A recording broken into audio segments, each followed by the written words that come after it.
La publicité ou comment le marketing tente de t'hameçonner.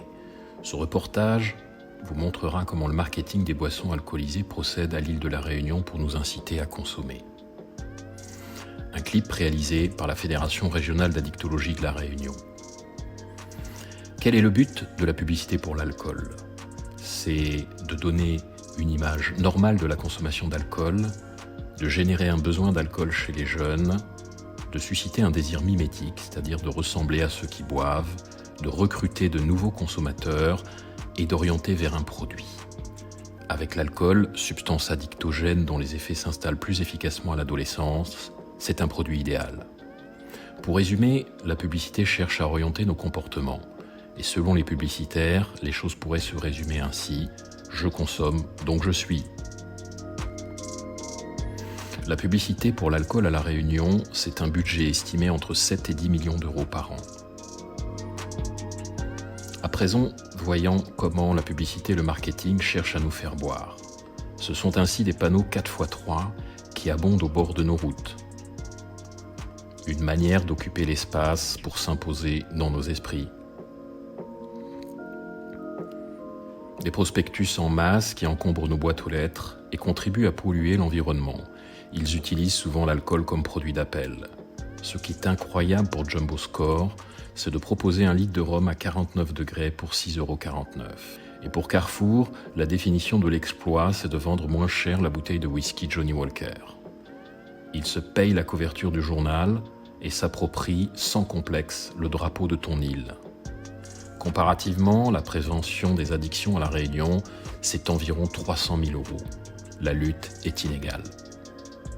Voici à présent la définition d'un VIP selon la marque de whisky Johnnie Walker. Une caisse première classe réservée à ses clients dans un supermarché de l'Ouest. Tu es quelqu'un car tu consommes. Selon Leclerc, le pouvoir d'achat, c'est de s'acheter du whisky Johnnie Walker. Est-ce que c'est ça vraiment le pouvoir d'achat ? L'alcool est présent massivement dans les grandes surfaces, tout le monde y est exposé. Les bières fortes sont une autre manière de capter de jeunes consommateurs en faisant du taux d'alcool un argument de vente et en utilisant des symboles de puissance et de virilité pour attirer un public jeune, plutôt de sexe masculin. Ces canettes sont destinées à l'usage individuel et amènent le consommateur de manière garantie dans un état d'ivresse proche du coma éthylique. On joue sur les mots avec la proximité entre Maximator et Terminator, en référence au célèbre film de James Cameron et du personnage incarné à l'écran par Arnold Schwarzenegger. C'est encore la référence à la puissance de l'ours polaire avec la bière Birbir qui titre à 12 degrés. Dans le même registre, la bière Eagle recourt à plusieurs symboles attractifs.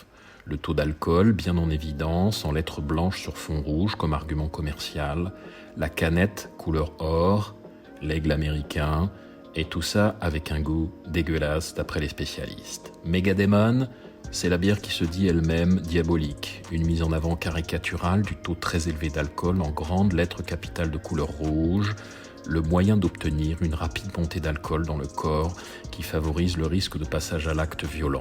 À La Réunion, 60 à 70% des actes de violence se commettent sous l'influence de l'alcool. La bière Cyclone est la plus forte sur le marché avec 16,8 degrés.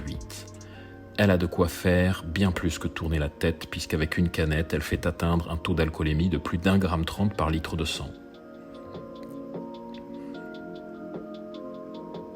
Dans un autre registre, la bière Desperados est un mode fréquent de démarrage de la consommation d'alcool, en particulier à l'adolescence et chez les jeunes femmes.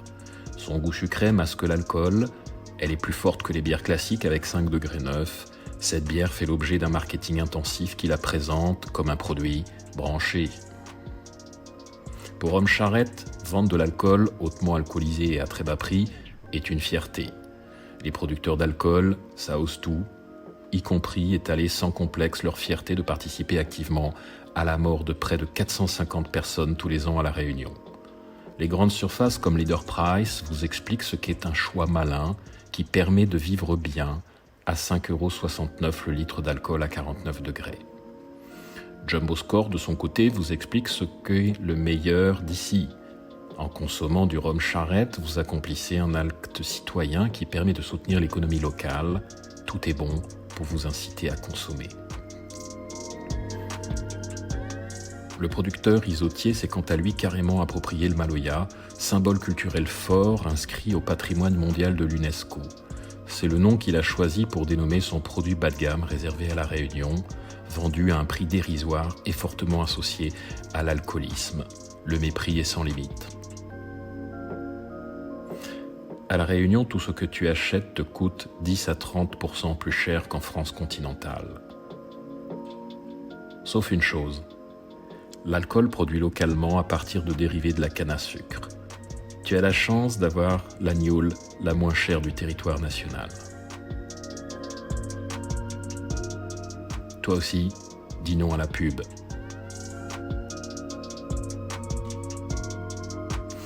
Retrouve-nous sur Facebook, Instagram, Twitter et sur notre site internet.